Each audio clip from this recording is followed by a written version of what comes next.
जी अस्सलाम वालेकुम my dear students, कैसे हैं आप? ठीक हैं। मैं हूं खुरम जिंजुआ और आप देख रहे हैं खुरम जिंजुआ ऑफिशियल। आज हम सेकेंड ईयर की इंग्लिश की बुक का जो यूनिट 6 है उसको डिस्कस करेंगे और वो है if poem by Rudyard Kipling. Rudyard Kipling was born in Bombay in 1865 and he was the first Englishman who received the Nobel Prize in English Literature in 1907. This poem is a complete, we can say, the road map for the whole life. The Rudyard Kipling has beautifully expressed, all the principles that a man should have in his life to lead a successful and prosperous life. So we can say that practical advices, a father has given to his son, and it is a piece of constructive sort of advices, and it's a world famous poem, we can say. So let's take up the summary of the poem. The poem if sets before us real values and standard of character which makes us a real human beings. कि ये poem हमारे सामने रखती है एक असल जो हमारी वैल्यूज़ हैं और स्टैंडर्ड हैं किसी भी करैक्टर को जो है वो सेट करने का, को हमारे जो एज ए ह्यूमन बीइंग हम उसको कैसे अपने सामने रखते हैं. It presents different real life situation and the best way to deal with them and act accordingly. और ये हमें बताती है ये पोएम कि हमने किस तरह मुख्तलिफ सिचुएशंस के ऊपर, जैसे हमारी ज़िंदगी के अंदर काफ़ी अप्स एंड डाउन्स आते हैं, और उन अप्स एंड डाउन्स को कैसे हमने अकॉर्डिंगली गुजारना है. In the poem a father is speaking to his son and teaches him the most valuable lessons of life which makes a person a complete man. एक बाप की नसीहतें जो वो अपने बेटे को करता है, और वो नसीहतें अगर उसका बेटा उस पर अमल करता है तो वो एक कंप्लीट मैन बन सकता है. और ये ऐसी नसीहतें हैं कि अगर हम इनको प्रैक्टिकली अपनी लाइफ में गुजारें और इसको अपनी प्रैक्टिकली अडॉप्ट करें तो ये बहुत अच्छा रोल प्ले कर सकती हैं. If it applies to each and every man because life has meaning when it is lived meaningfully, and our identity as a human being can only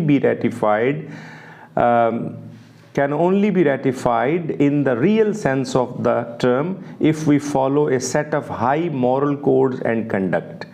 कि ज़िंदगी को मीनिंगफुल बनाने के लिए हमें लाइफ को मीनिंगफुल जो है वो करना पड़ता है, और अगर हम मीनिंगफुली लाइफ को नहीं सेट करेंगे तो हम कभी भी एक अच्छी लाइफ नहीं गुजार पाएंगे. Through this poem Kipling advocates the virtue of composer. इस पोएम के ज़रिए किपलिंग एडवोकेट करता है, वो हमें वजाहत करता है कि हमें मॉडरेट बनना है, कंपोज्ड बनना है, पेशेंस सब्र करना है. और सब्र जो है वो बहुत बड़ा टूल है किसी भी जो है चैलेंज को फेस करने के लिए. उसके बाद इंटेग्रिटी, हमें अपने वक़ार को बुलंद करना है. मोडेसिटी, हमें अपने जो है वो विजडम को और अपनी जो है वो अपनी साख को बेहतर करना है. कंट्रोल हमें रखना है अपने पेशेंस के ऊपर, अपने सेंसेस के ऊपर, और ऐसी सिचुएशन जिसमें हमें किसी मुश्किल का सामना करना पड़ता है. परसिवरेंस जो है मुस्तकिल मजाजी होनी चाहिए हमारी लाइफ में, और उसमें ठहराव होना चाहिए, और हम किस तरीके से ज़िंदगी को आगे गुजार सकते हैं. टॉलरेंस एक बहुत बड़ा वेपन, एक बहुत बड़ा टूल, अगर ये हमारी ज़िंदगी में है तो हम अच्छे तरीके से इसे गुजार सकेंगे. डिटर्मिनेशन हो, डिटर्मिन्ड हो कोई भी काम करने के लिए, गोल सेटिंग बड़ी ज़रूरी है. And confidence. This poem is in fact set of rules to perfect the art of living and being real human being. और अगर हम इस पोएम की सजेशन जो एक बाप अपने बेटे को बता रहा है उस पे अमल करें तो हम एक जो है वो रियल ह्यूमन बीइंग बन सकते हैं, और हम एक ज़िंदगी को अच्छे तरीके से हम यूटिलाइज़ कर सकते हैं.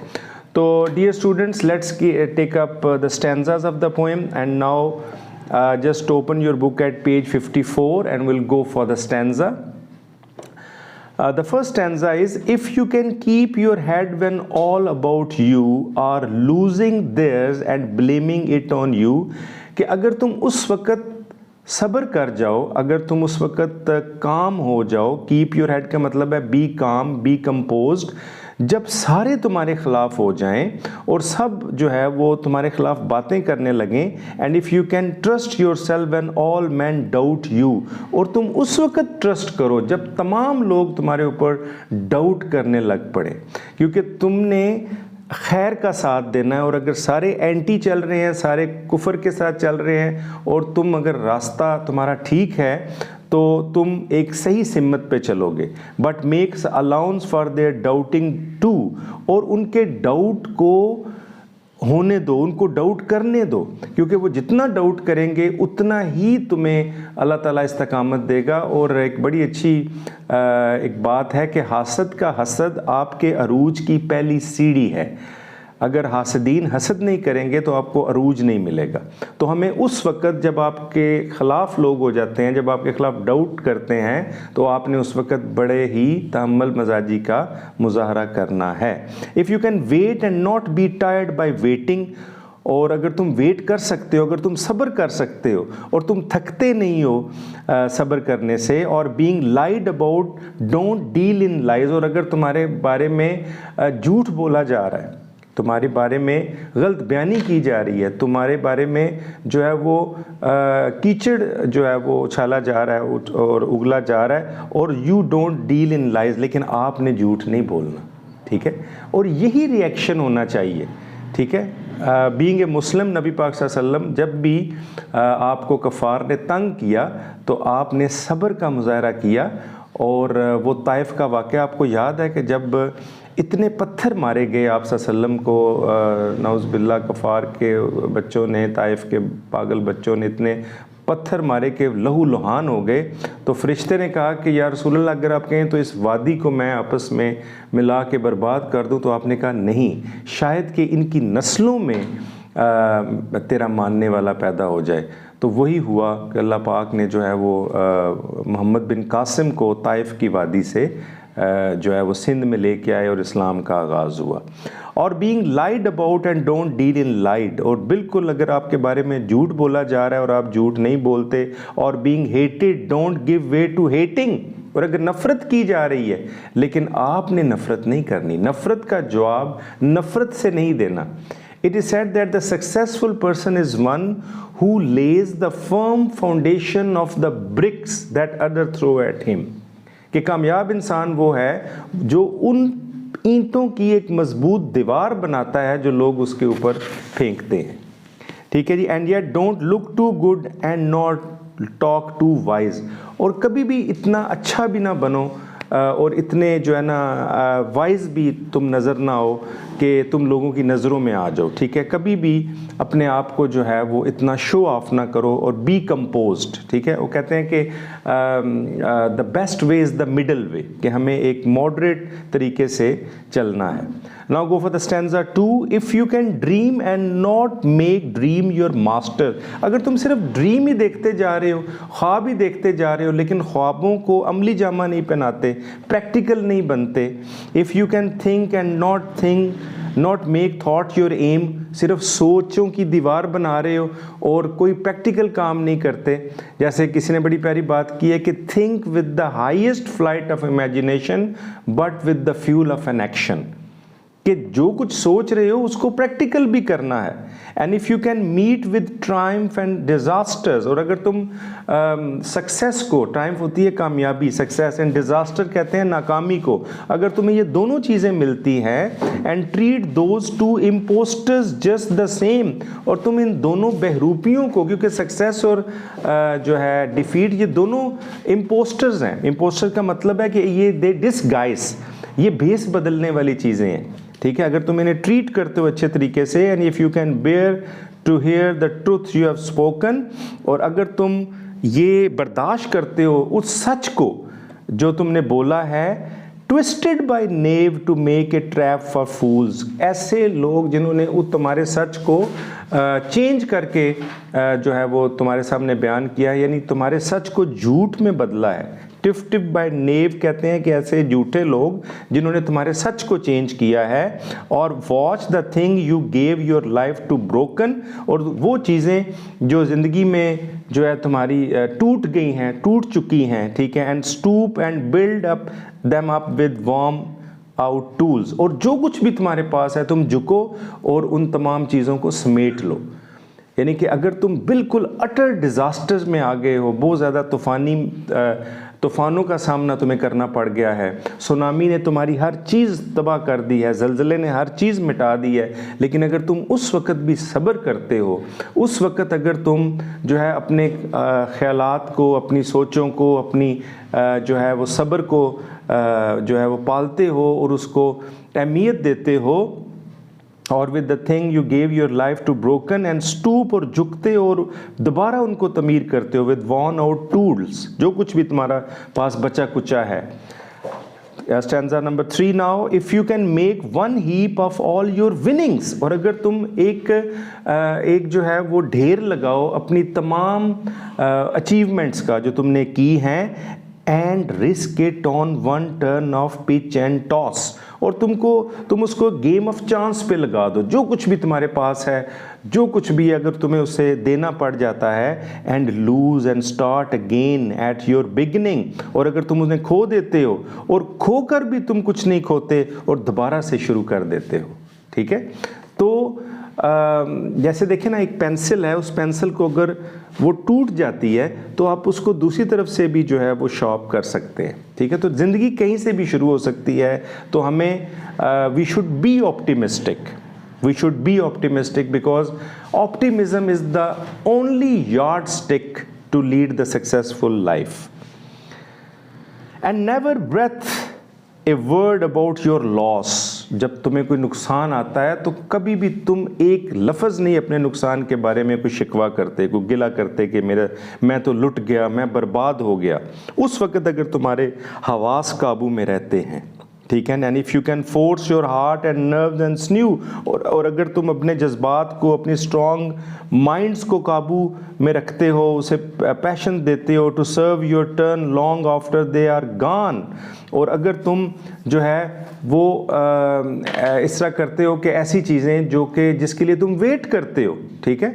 जब तुम्हें कोई चीज़ मौके पे नहीं मिल रही है, and you go for the wait, तुम पेशेंस से काम लेते हो और हमेशा पेशेंस के साथ ही अपना सफ़र शुरू करते हो, to serve your turn long after they gone and so hold on when there is nothing in you, और फिर तुम जब तुम में कोई चीज़ बाकी नहीं रहती, लेकिन तुम अपने आप में रहते हो और अपने आप पे यकीन रखते हो, except the will which says to them hold on, और तुम्हारा जज्बा जो तुम्हें ये कहता है कि होल्ड ऑन, डटे रहो, जमे रहो, चलते रहो, be you away come on, surrender नहीं करना। और अगर तुम सरेंडर करोगे तो you are the failures, you are the utter failures.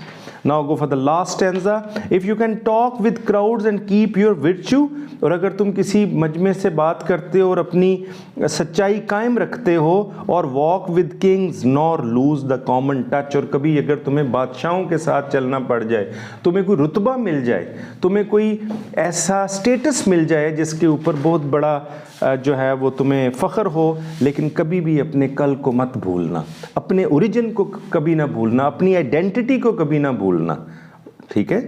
तो if neither foes nor loving friends can hurt you, और अगर तुम्हारे दुश्मन ना ही तुम्हारे जो लविंग दोस्त हैं वो कभी तुम्हें हर्ट करते हैं, and if all man count with you, और अगर तमाम लोग जो है तुम्हारे साथ वो जो है चलते हैं, बट नन टू मच, लेकिन इतने ज़्यादा नहीं, and if you can fill the unforgiving minutes, और अगर तुम तमाम को माफ़ कर देते हो, उन तमाम दुश्मन और दोस्तों को जो तुम्हारे साथ नहीं चलते और तुम्हें जो है वो ट्रैप करते हैं, और अगर उस वक़्त तुम उन सब को माफ़ कर देते हो, with 60 second worth of distance run, और उस 60 सेकेंड का जो स्पैन है टाइम का जिसमें तुम उस फासले को कवर करते हो, yours is the earth and everything that in it, तो ये ज़मीन तुम्हारी है और जो कुछ भी इसके अंदर है वो सब belong to you, and which is more you will be a man my son, और सबसे ज़्यादा ये कि तुम एक सच्चे मर्द बनोगे, क्योंकि man can be destroyed but not defeated, man is not born for defeat. So this is, I think so, the ultimate message that a father wants to convey to his son. So wonderful poem जी. If एक बड़ी thought provoking poem है, ठीक है, और सबसे ज़्यादा important बात तो ये है कि जो messages और जो pieces of advice जो father ने son को किए हैं, अगर हम उसको अपनी life में adopt करेंगे तो we can make a successful life. तो dear students, आप इसको जो है रिवाइज़ करें इस पोएम को, और right in your own wording. जरा जो मेरा मैसेज है वो बार बार यही मैसेज होगा कि be creative and try to improve your creative writing, और लिखा करें, क्योंकि लिखने से ही आपकी राइटिंग इम्प्रूव होगी. तो अगर आपको जो है मेरा ये लेक्चर पसंद आया तो please subscribe my channel and click the bell icon. So मिलते हैं इंशाल्लाह नेक्स्ट वीडियो में एक नए चैप्टर के साथ, एक नई उमंग के साथ. अपना बहुत ख्याल रखिएगा. आपका बहुत बहुत शुक्रिया. Thank you very much.